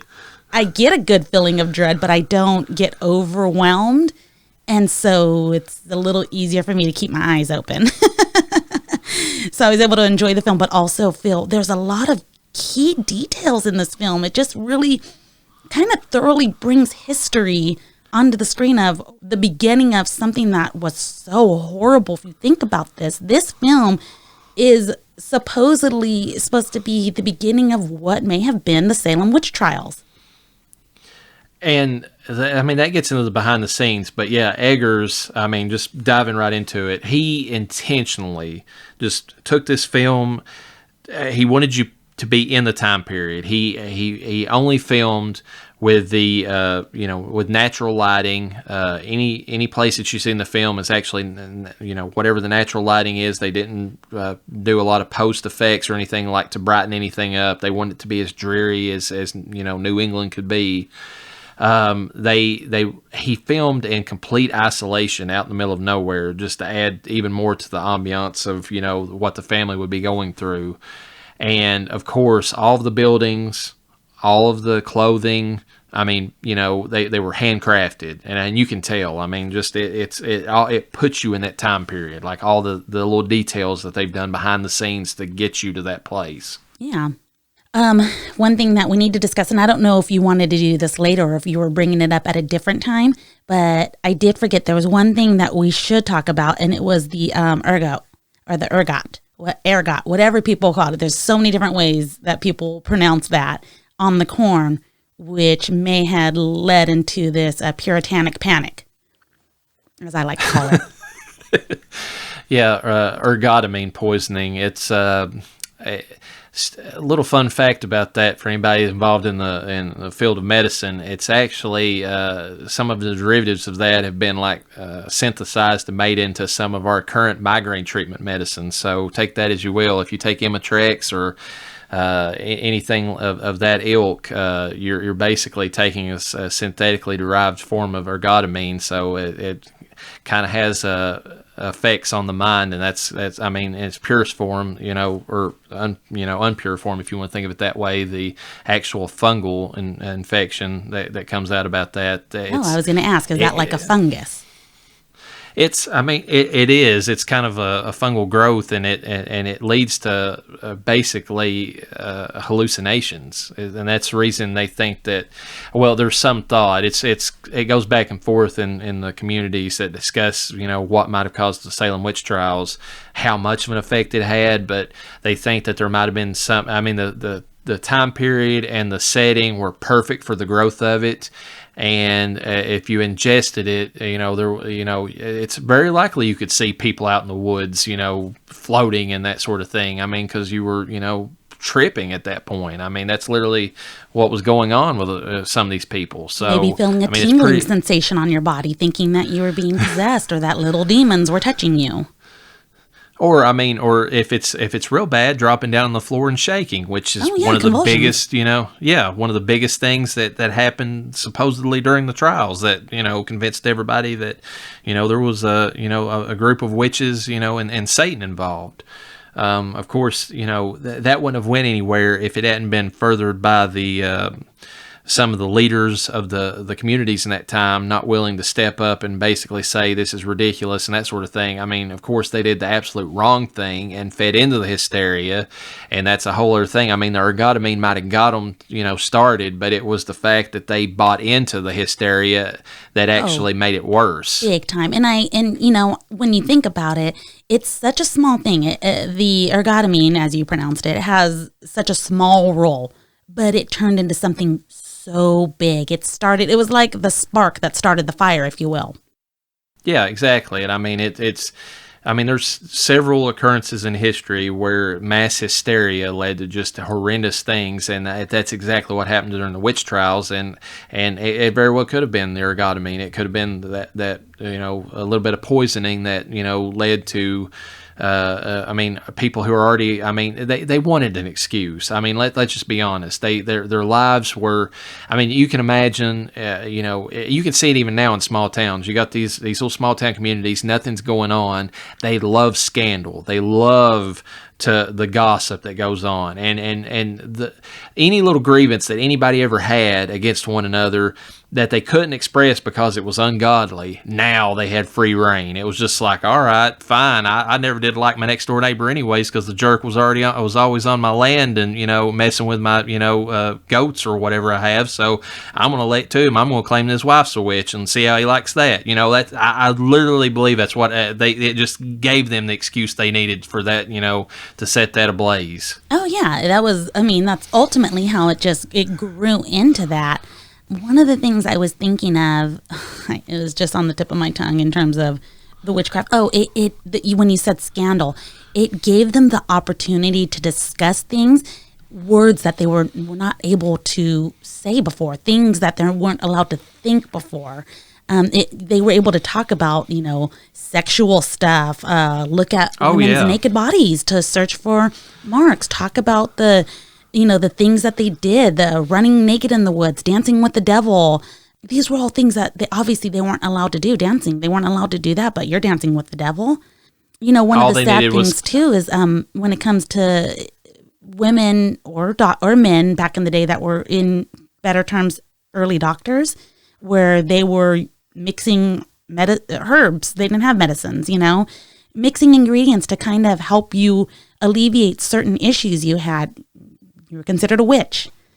Oh yeah. There was a lot of that going on. Bestiality, that had to be something interesting. Sure, I'm positive there were people fucking doing that. When you're that suppressed in society, you start to. There's going to be a lot of bad stuff going on. Real bad stuff. There's going to be some interesting things going on. Some people just have that issue anyways, and that's a whole different topic. But can you imagine being able to talk about that in court and say, hey, we need to have a rule against this? I almost wonder if the person who came up with that was the person that had that desire. Maybe they weren't doing it, maybe they were. But then they're like, oh my God, we can't have, sex with all these animals. And they're able to talk about it. And oh my God, that probably got the blood boiling in a lot of people. There's probably some truth to that. There's a lot of thought now that even like some of the when there's laws that are just like people are like, where the hell did that come from? Like, who would even think of that? It's probably because the person who offered that law up or wanted that to be a law is because they're guilty in their mind of at least thinking that they want to do something similar to that, and or have. There's a possibility they might have considered it, and so like, oh, we definitely got to get rid of this. We don't want people doing that. And so there might be some truth in that. And just to be able to shout these absurd things at the top of your lungs, and to be able to get it out there, it kind of freed them up more to discuss it. Whereas at home or in general conversation, that was taboo. You don't discuss those things. That's devil talk right there. I think what we're basically saying is that they needed Kevin Bacon. They needed him to come into the town and break Footloose. Oh, That's my exactly God. What I heard, or I'd read an article where they were discussing that Footloose was basically like about the oppression of not being able to dance, and had deep, way back ties of how not just Puritans, but certain religious groups don't allow you to dance.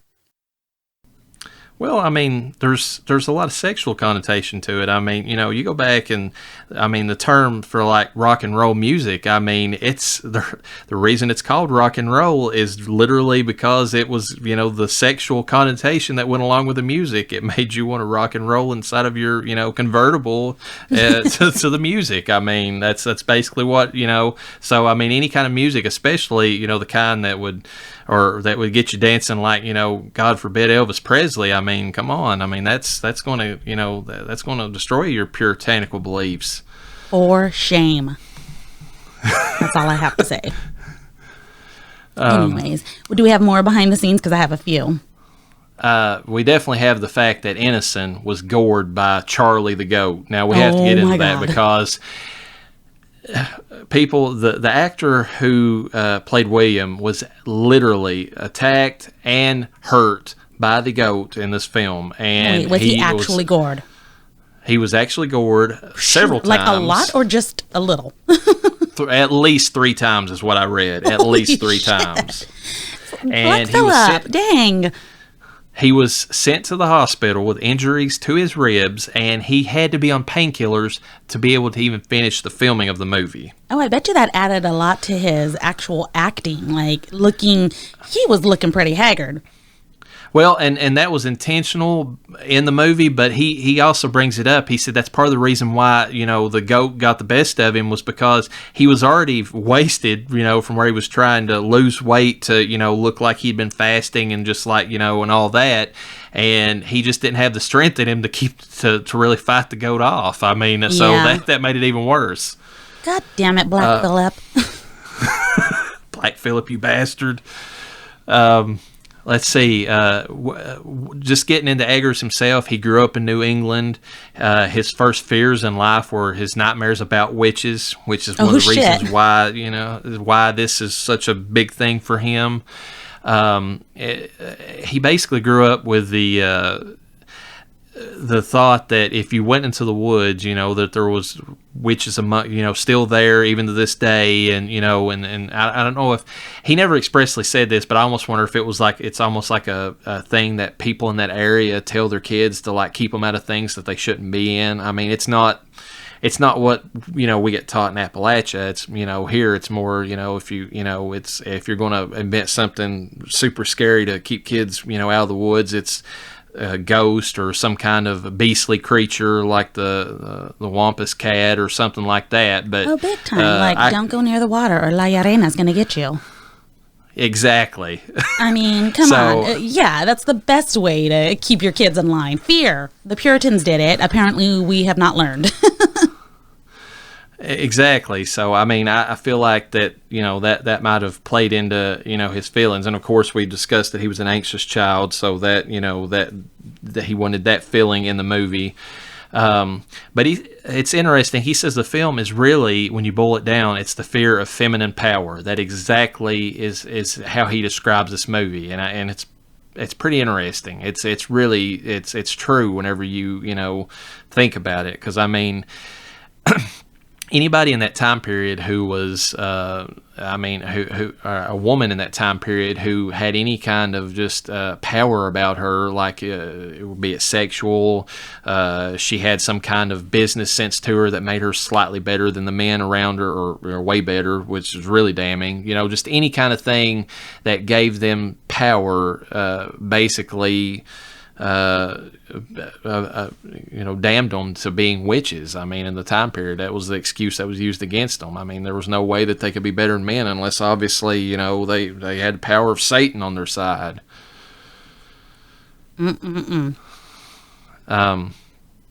And of course, we discussed that Eggers says to properly read the film, you have to start with the assumption that Thomason is innocent, and I agree. I mean, we both agree. I mean, she, I don't know how you watch this movie and you especially, I mean, because when he hired Anya Taylor-Joy to play this character, I mean, he chose her specifically for her eyes. Like, there's several scenes in this movie where it's like a very close up of her face and her eyes, and she's got, I mean, and I guess you could read into it whatever you want, but I mean, they can be, I mean, like he says himself, and like some of the behind the scenes, that she's got inscrutable eyes, like they don't really tell you anything on their own, and I really feel like that's true. Like, you can read into her eyes. Like, if you want her to be innocent, they're big innocent eyes. If you want her to be, complicit from the get-go, then there's a little bit of mischievous glare, or a spark there that she's, she knows what she's doing, Not a with some of ton. the I mean, stuff. I think even when, like, she ultimately signs the book and she goes out,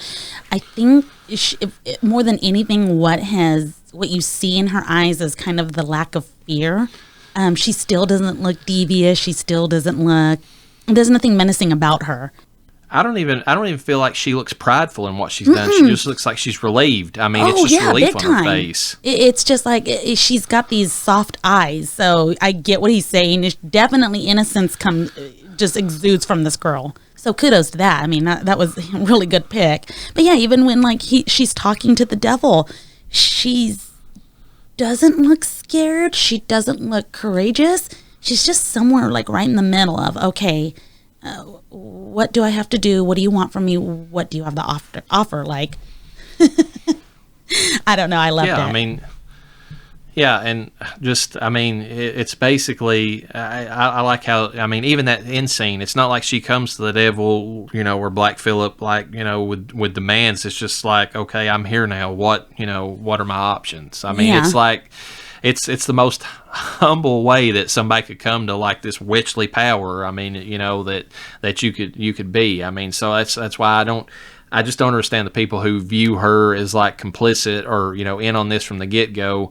I mean, yes, she admits at the beginning of the film that she sinned and forgot the Sabbath, but I mean, big deal. I mean, exactly. That I know that in Puritan doesn't values, mean anything. Puritan values, yeah, that might make you, a person dancing with the devil, might as well be in hell. But in real life, I think we all know, okay, come on, we make mistakes. We're humans, Exactly. I mean, it's, and I'm pretty sure there's a lot in there about forgiveness. I mean, if you're reading it, the way I do, at least in the Bible. So, I mean, I don't understand why that automatically damns you to hell, just based upon that one sin. I mean, if it's repeated, intentionally, then, that is what it is. But, I think when it comes down to Thomason, I want to emphasize that her last name, or not her last name, but the ending of Thomason ends actually in sin, which... Sin, S-I-N. I love that. I think when it comes down to her, it's kind of easy to assume she's the bad person, because the bad person, much like Black Phillip, okay, other than the fact that he's a bad little billy goat, which whatever, okay? But other than the fact that, yes, he's a goat, he's not obvious. And that's usually, the bad person usually isn't so obvious. So you automatically assume that, yes, this sweet, innocent girl could definitely be the devil. I think that's kind of how, when it came to the witch trials too, that's why women were just automatically assumed. I mean, okay, can we be, swayed easily? I think any human can. But women were often looked to as the weaker sex. And that being said, you could also tempt people the wrong way. So women, aka witches, could also use their beauty and their innocence to, you know, turn you to the dark side. And Thomason looked innocent the whole time. So you automatically, you're just like, she looks too sweet. There's no way. Well, Eggers had an even better point about it, in my opinion. She doesn't look like she looks like what the Puritans would be afraid of. Like, she's literally, I mean, too pretty to be. You know, there's too much temptation there. You know, just I mean, as far as like, you know, she's growing into her womanhood and all that, and it's just like she's the epitome of like just the temptation that the Puritans would have hated to have around. So. You had a few more thoughts or a few more behind the scenes or a bit of trivia about this. What did you come up with? Let me see. Well, one interesting tidbit, one interesting fact is that Stephen King happens to think this is the frickin' scariest film ever. He was terrified by this film. And I thought that was pretty interesting to know. Because I'm like, are you serious, sir? Have you read some of your books? Have you seen some of your movies? I'm a very avid reader of Stephen King, or at least some of his older things. I've not like kept up with his, you know, his stuff in like in the most recent decade. But I think that part of it, if you read a lot of King, he's deathly afraid of like religion, at least the religion that's in this movie. There's many characters in his some of the worst characters in his stories are like the you know, evangelical, you know, Christians. So I could see him seeing this as like the ultimate expression of just like, you know, taking all the bad things in life and, you know, it's the devil, and then like putting that, you know, blame on an innocent person that had nothing to do with it, just by, you know, happenstance, had to be in the general area. I could see how that would play into his particular fears. I mean, he might not be afraid of, you know, like those killer clowns that live in sewers, but he's definitely afraid of religion. So I could see that definitely playing into that for him. Well, and a little bit of this falls into human horror, too. And I kind of wonder if that was it, too. This is something that, aside from the witches in the wood, this is real shit that can happen, that can be horrifying. You know, of people mistaking someone for a witch, or a family going radical because maybe it was the corn, you know? Anything. So, like I said, aside from the witches, these were all situations that were possible. I don't know. It never exactly says why he thinks is the most horrifying film, but it is a good film, so not going to disagree with him. Next, in terms of relations to this film, Stephen King loved it. The Chilling Adventures of Sabrina. That is a show that you and I love and are sad that it's going to be ending. Yes, it is great, and it will probably be reviewed, at least definitely a couple episodes, if nothing else, and when we get to a season dedicated to witches. So the season of the witch. But yes. They take a lot of cues from this movie, which we can see. I mean, well, obviously Baphomet was a big deal in Sabrina. Yes, and Sabrina huge deal. Follows a lot of good witch lore. And they do like to talk about the history of witches. Now, nothing completely identical, but familiars is another thing that they take cues, obviously. But Salem has been around for a long time, even before the Chilling Adventures. So there's that. Yeah. But yeah, the actual show, they said that they took a lot of cues from this movie. They take a lot of cues from this movie, and also they were highly inspired by another film that we're going to be discussing later on in this season, which is The Omen. That whole concept of the Antichrist and that sort of thing, there is a lot of that in Sabrina. So, interesting. You know, it's kind of interesting. Yeah, short shout out, Sabrina, The Chilling Adventures of Sabrina. Yeah, you need to check that out. Definitely need to check that out. Can we talk a little bit about the devil? And I know we talked Sure. about Black Phillip, but very, very small scene where the devil's actually in the scene. And you know that Black Phillip is the devil. It's made very apparent. I prefer this interpretation. That's why I wanted to include it in this season, you know, the devil's in the details, because it's almost biblical version of Satan. It's like the Satan in the background. I was just thinking about this. This is almost literally the story of Job. I mean, you've got the devil off to the side, kind of how bad can I make this for this family and see how, before they break, or especially maybe just William. watching to see when they break so he can make the move. Yeah, and unlike in the book of Job, I mean, he doesn't, after losing everything that's pretty much near and dear to him, William doesn't, I mean, his pride's still too much. He doesn't, actually overcome the devil. I mean, he's destroyed by it. So, I mean, I just think it's an interesting version. You don't have the overt presence like you do in the Exorcist, where you've got like just the evil, right there in front of your face. It's actually off to the side, and you're seeing like you said, the human horror of the scene more than anything else. And you kind of got the devil waiting in the wings. It's like, okay, they're, here they are, they're bickering. It's building this crescendo. I'm getting ready to get in there and do my thing. I'm just waiting for that moment in time when they're, especially Thomas's, when she's at her weakest, and I can, offer it up and, offer up the goods, the contract, and she'll buy it at that point. And really, all his minions took the blame. The witches were the ones that took the blame for everything. I mean, not necessarily the blame. They worked the behind the scenes. They were the ones doing his bidding to get to the point, and I mean that goes back to your Sabrina argument. That's kind of the same thing that goes on in that show to a T. You've got, actual Lucifer in the show. He doesn't really even appear until like the second season, and even then he's not much of a threat. It's the actual witches who, do his bidding that kind of go out there and do the manipulation that leads to what happens in the show. So I mean, it kind of, he's using his human emissaries to do, to get to the point where he can move in and basically make the spiritual, part of it. When you watched this film, did you think that Black Phillip was the devil right off the bat? I was suspicious, obviously, given the fact that it was a black goat. Yeah. But I mean, I got to think back to my first viewing, because it's been a while, because, we recently watched it and I knew from the get-go. But my first viewing of it, I don't know that like I said, he's in the background. You don't really pay him much attention. I mean, that the twins are kind of like, giving him more of an emphasis than he probably should have, and you're kind of like, why are they doing this? Is it just them playing around because they don't have anything else to occupy their time? And he's just, because he's really not even in that many scenes. But then, like, whenever you get to the end of the movie and then it's made apparent, you're like, man, he's been there the entire time doing this. Jesus Christ, he was always there. And the cameras don't focus on him like they do, like the rabbit.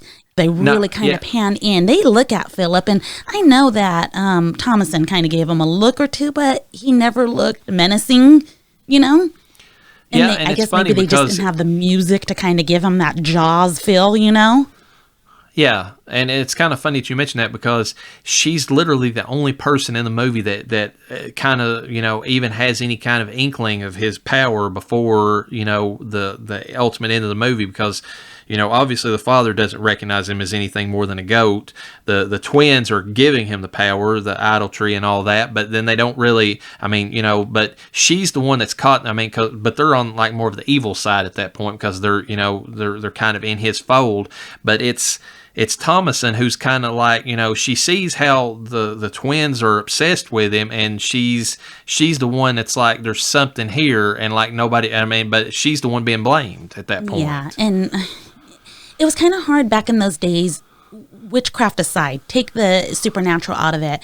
Back in the days when somebody's like, she's over there, she's practicing witchcraft. And it's like, oh my God, I saw her by the river singing this weird song about this person that doesn't exist. She's a witch. So you start playing the blame game. And it was funny because Thomason and the twins literally had ammo against each other. Legitimate stuff that was pointed out in the movie. They literally had that shooting at each other. While she said she was the witch of the woods, while she says she talks to Black Phillip, and Black Phillip says this to her, and it was like legitimate because they actually said that. So that was kind of funny, because that's kind of maybe not how it played out in the actual witch trials that came 60 years later, 50, 60 years later. But I'm sure it was a good, hey, this person, no, this person. Well, this person said, well, this person said, well, I saw this person. Yeah. It's a microcosm of what happens later. It's literally, just the people. He said, she said. They're doing this. Having these dark covenants out in the woods with the great evil one and that sort of thing. But just played in a infinitesimally small scale. Just super small. Oh, absolutely. Going back to the devil. So the devil, you get to the point where Black Phillip finally talks to her. Like she was about to give up, like, okay, he's not talking, she went up to him and said, hey, I'm here. What's up? What you got? Talk to me like you talked to the twins. And kind of nothing. He lets her sit and linger for a minute and she turns away and you get the dost thou want to live deliciously, Start asking what she wants. Dost thou want a bit of butter, or and lead into that? Butter, no. Dost thou want to see the world? That was a no. And she turns around and it's Black Phillip, in which the first time I watched it, that was a surprise. I was like, no, not Black Phillip, because it just seemed too obvious to me. Which so did, with Thomason being a witch, it seemed too obvious that she could be a witch because she was so innocent. Plus, you saw a witch at the beginning of the film, so it was like, okay. But I'm like, holy shit, he really is the devil. And another nod to Chilling Adventures of Sabrina is he helps her sign the book, which they didn't get that from Chilling Adventures. Chilling Adventures had that in their season. It was the second season, wasn't it? Yeah, I believe so. Does she say that she doesn't know how to write her name, or what was the exact? She cannot sign her name, and he said, "I will guide you." And literally, you see his. I don't know. I didn't see a hand, so to me, it looked like a hoof that was on her right shoulder, kind of giving her that fatherly gesture of, "Hey, I'm going to help you." So she really does meet the devil. He is in the film. He was the behind the scenes the entire time.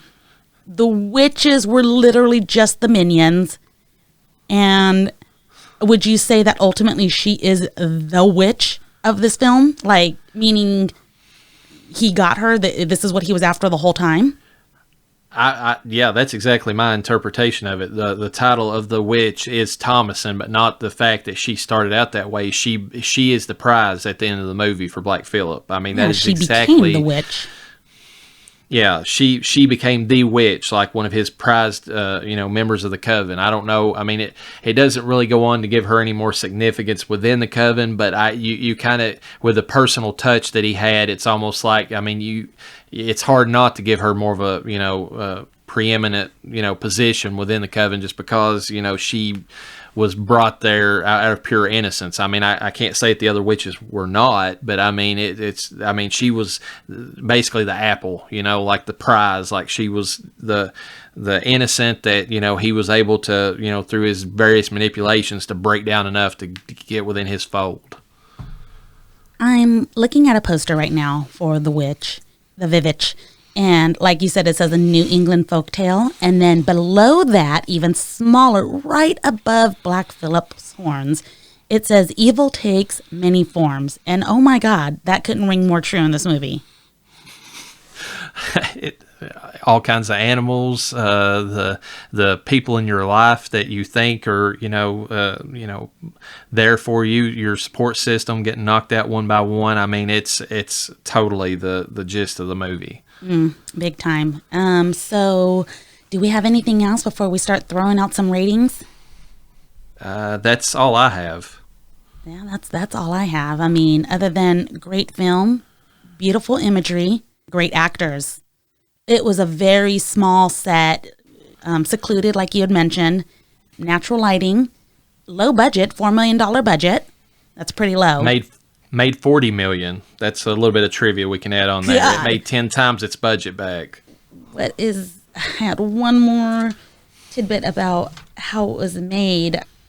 We discussed low budget. I think it only, I think it was literally just a few months for them to make it. I want to say 30-something, not even a few months, 30 to 40-something days. I don't have the exact number count. But I do think in what I was listening to, or what I'd listened to, they did mention it was a very fast turnaround. And overall, shall I go first? Go right ahead. Based on everything I just mentioned there, the fact that there was enough scares in this film to keep me on my toes, but also not make my heart hurt or make me want to close my eyes. And I was able to notice a lot more because of the pacing. I'm going to give it, oh man, this is tough. It wasn't so scary, so I'm going to give it a 5. Excuse me. I'm going to give it 4 ghosts. A Miss Massey. A Miss Massey. And I give it a 4. I truly want to give it a 5. Really, I do. But because it just wasn't so scary, and that's kind of, we are a horror podcast, I'm going to give it a 4 just because it didn't make me take my blood pressure medication. I'm right there in the same boat with you. I mean, I think this film's, if you're giving a straight up rating of how good of a film it is, it's a 5 out of 5. But if you're rating it on just the scare alone, which is what we're ultimately rating it on, I would give it a Miss Massey. I mean, it's a 4 for me. I mean, it's got the dread. It's got the scare at the end with the witch. I mean, it's all there, and it's in a perfect package. It's just not scary enough to keep me up at night. I mean, and that's ultimately what I would designate as a ghost with the most. It's just it's almost there. It's just not quite, and I don't think it was meant to be that way. I think it was meant to be right where it's at. Just, I mean, enough to make you, what the hell's going on here? Just kind of a questioning type movie. Oh, yeah, and it definitely did that. And, I mean, I slept great the night after I watched it again. I mean, granted, a few days before watching it, I dreamt of Black Phillip, but even that wasn't scary. So, he can't help it. He's an adorable little demonic goat. So, with that, we come to the end of this discussion. But we do plan on having another discussion coming up next month. Our film that we have chosen for the Christmas season is about the devil of Christmas, Krampus, as he is known, and I really look forward to discussing this one. It's more of a horror comedy, but there's enough. It's made by the same director as Trick or Treat. There's enough horror there that I don't think any horror fan will be disappointed with watching. Did you have any thoughts on that film before? I mean, just like a quick take on it before we kind of wrap things up. I'm gonna be honest. I was scared the first time I watched it because that's just me. I love the story behind Krampus, the Christmas devil, and there's so much history, German folklore to get into. So I'm excited to kind of research that a little bit more to bring those details. And then overall excited to watch it again. I know my kids love that movie. They love Krampus, which is weird, but that's just what they are. They're weird. And hopefully I'll be able to keep my eyes open enough to, catch any details I need to catch. So definitely looking forward to that.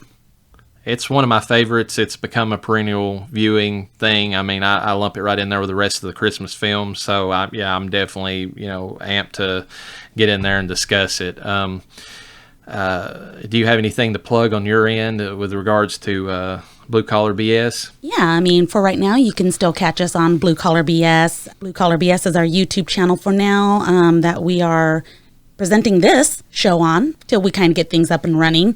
You can catch us, Blue Collar BS, on Fridays, every Friday, around 8 p.m.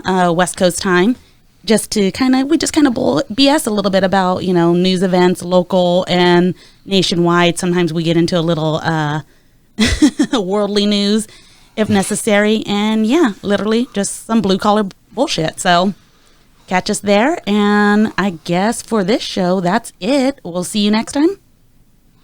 Peace be with you. Peace be with you and with your spirit.